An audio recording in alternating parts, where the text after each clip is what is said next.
একটি বাজার আছে বাবা, সেই বাজারে যেতে হবে। সেই বাজারটি কোথায়? আর এই যে এমন করে সাধু গুরু বৈষ্ণবের বাজার, এই বাজারে এসে যদি কেউ একবার ভক্তের চরণতলে ধুলাই লুটোপুটি গড়াগড়ি দিয়ে হাত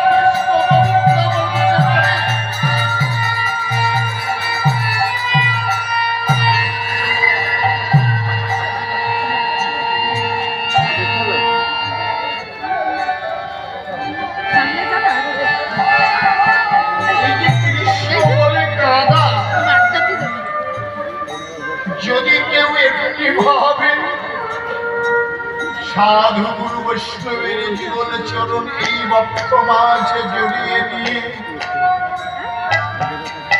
কৃপা ভিক্ষা চাইতে পারে, করুণা ভিক্ষা চাইতে পারে, তবেই হয় তোমার এই নয়নে কৃষ্ণ বলে অশ্রু ঝরে।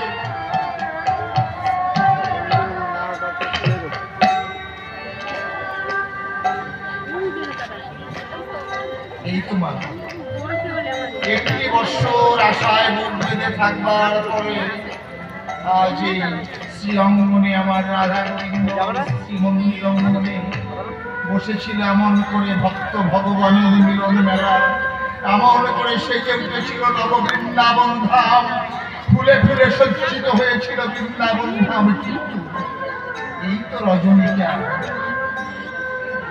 এই রজনীটা যখন প্রভাত হবে, এই রজনীটা যখন প্রভাত হয়ে যাবে, তখন এই শুভ মহানাম চক্রে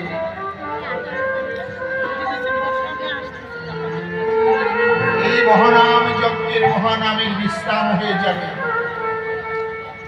হবে না এখানে এমন করে হরিনাম সংকীর্তন, হবে না খোল করতালের ধ্বনি, হবে না সাধু গুরু বৈষ্ণবের পদরজে রঞ্জিত এই স্থান হরিনামের ধ্বনিত মুখরিত হবে না, উলধ্বনিতে মুখরিত হবে না। এই